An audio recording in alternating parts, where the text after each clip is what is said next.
Les Français sont tous incités à recevoir une nouvelle dose de vaccin. Comment avance la campagne de rappel dans les EHPAD ? Alors, dans les EHPAD, c'est un flux qui était déjà connu, puisque les 2 premières injections s'étaient très bien passées. Donc, ils n'ont eu qu'à remettre en place le même système. Donc, ça se passe très bien. On est à 3/4 des résidents déjà vaccinés pour la 3e dose. Chaque établissement où je me rends, on me confirme cette donne. Et de même, sur les soignants, c'est la même chose. Alors, il n'y a évidemment pas que les personnes âgées qui vivent dans des établissements, beaucoup sont à domicile. Il y a un écart d'environ 10 points entre le taux de vaccination des personnes de plus de 80 ans et celui de la tranche d'âge inférieure.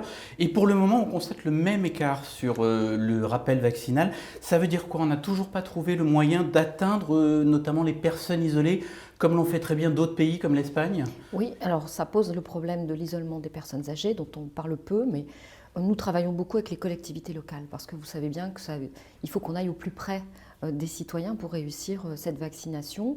Certains d'entre eux nous ont redonné,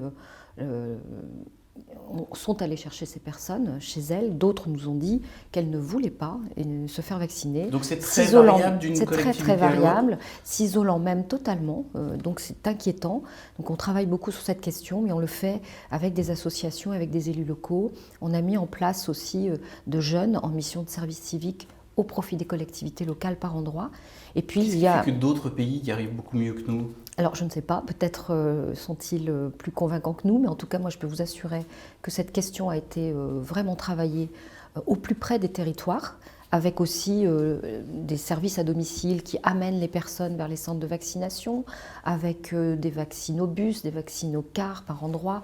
On est allé très loin dans toute la possibilité de proximité qu'on a.